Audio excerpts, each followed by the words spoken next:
सच्चा दान। एक समय की बात है, सम्राट वीरभद्र के दान की ख्याति लोक विख्यात हो चुकी थी। उनके द्वार पर आने वाला कोई भी याचक उनके यहाँ से खाली हाथ नहीं जाता था। प्रातः होते ही राजमहल के द्वार पर याचकों की भीड़ लग जाती थी और वीरभद्र अपने महल से निकलकर याचकों को पर्याप्त दान दिया करते थे। प्रतिष्ठा और सम्मान की चाहत में डूबे सम्राट दान देने में पात्र कुपात्र का विचार नहीं करते थे। इस ओर सोचने की उन्हें फुर्सत ही नहीं थी।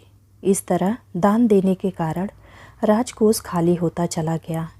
इस भारी भरकम दान के अलावा राज परिवार की सुख सुविधाओं के लिए भी पर्याप्त धनराशि खर्च होती थी। इस प्रकार खाली होते राजकोष को भरने के लिए जनता पर नए नए कर लगाने पड़े। एक ओर जहां लोग सम्राट की दानशीलता का गुणगान करते थे, वहीं कर भार और अन्य अव्यवस्थाओं के प्रति उनमें असंतोष भी व्याप्त था। इस असंतोष का लाभ उठाकर राज्य को अपने राज्य में शामिल करने के लिए पड़ोसी राजा ने वीरभद्र के राज पर आक्रमण कर दिया। दुर्ग को चारों ओर से घेर लिया गया और राजा वीरभद्र को रानी सहित बंदी बना लिया गया। शारीरिक यातना एवं मानसिक प्रताड़ना से परेशान होकर एक दिन वे दोनों ही बंदीगृह से भाग निकले। बंदीगृह से भाग निकलने के बाद उनके पास कोई साधन तो थी नहीं जिससे उन दोनों का गुजारा चलता। इसीलिए दोनों वन वन भटकने लगे। एक दिन रानी से रहा ना गया। उसने राजा से कहा, सुना है सेमगढ़ का एक सेठ पुण्य खरीदता है। आप तो जीवन भर दान देते रहते हैं। यदि हम लोग सेमगढ़ जाकर अपने दान पुण्य का एक अंश बेच दें तो उससे कम से कम भरपेट भोजन की व्यवस्था जुट ही सकती है। वीरभद्र भी रानी के इस विचार से सहमत हो गया और दोनों सेमगढ़ की ओर चल पड़े। जिस स्थान पर वे लोग भटक रहे थे वहाँ से सेमगढ़ काफ़ी दूर पड़ता था। अतः मार्ग में निर्वाह की व्यवस्था के लिए दोनों पति पत्नी को मजदूरी बड़ी मुश्किल से मिल पाई। उस दिन केवल इतना ही कुछ कमाया जा सका कि जैसे तैसे 4 रोटियां बनाई जा सके। इतना आटा लेकर ही वे आगे का रास्ता तय करने के लिए निकल पड़े।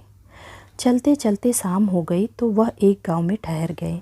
आसपास के वृक्षों से लकड़ियां तोड़कर आग जलाई और मोटी मोटी 4 रोटियां सेक ली। रोटियां तैयार करने के बाद वे ग्रास तोड़ने ही वाले थे कि एक भिखारी रोटी मांगता हुआ वहां आया और बुरी तरह गिड़गिड़ाने लगा। वीरभद्र के स्वभाव में दया और उदारता तो थी ही। उसने अपने पास की दोनों रोटियां भूख से व्याकुल भिक्षुक को दे दी। शेष दोनों रोटियों में से पति पत्नी दोनों ने एक एक रोटी खा ली। इस तरह किसी प्रकार चलते चलते राजा रानी सेमगढ़ पहुँचे। सेठ के सामने पहुँचने पर उन्होंने अपने आने का उद्देश्य बता दिया। सेठ ने कहा, आप अपने जिन पुण्यों को बेचना चाहते हैं उन्हें एक कागज़ पर लिखकर इस तराजू के पलड़े में रख दीजिए। राजा ने वैसा ही किया, परंतु तराजू ज्यों की त्यों बनी रही। यह देखकर सेठ राजा से बोला, ऐसा प्रतीत होता है कि आपने अनीति और अधर्म की कमाई का दान दिया है। सेठ की बात सुनकर राजा और रानी आगे कुछ कहने का साहस नहीं जुटा पाए और लज्जा से गर्दन नीचे करके जमीन की ओर देखने लगे। उनकी यह स्थिति देखकर सेठ ने कहा, मैं आपकी परेशानी समझ सकता हूँ, निराश ना हो। आप किसी ऐसे पुण्य का स्मरण करें जो ईमानदारी से अर्जित कमाई द्वारा संचित किया गया हो। वीरभद्र काफ़ी देर तक सोचते रहे। फिर उन्हें पिछले दिन वाली घटना याद आई, जब उन्होंने अपने हाथ से भिखारी को अपने हिस्से की रोटी खाने के लिए दे दी थी। भिखारी को रोटी दान में देने की बात एक कागज़ पर लिखकर उन्होंने उसे तराजू के पलड़े पर रख दिया। दूसरे ही क्षण राजा ने देखा कि पलड़ा नीचे झुक गया है। सेठ ने अनेक स्वर्ण मुद्राएं तराजू के दूसरे तरफ रखी, फिर भी कांटा बराबर ना हुआ। उसे आश्चर्य हुआ कि इस छोटे से पुण्य के लिए सेठ को 5000 स्वर्ण मुद्राएं रखनी पड़ी। तब कहीं जाकर कांटा बीचों बीच आया।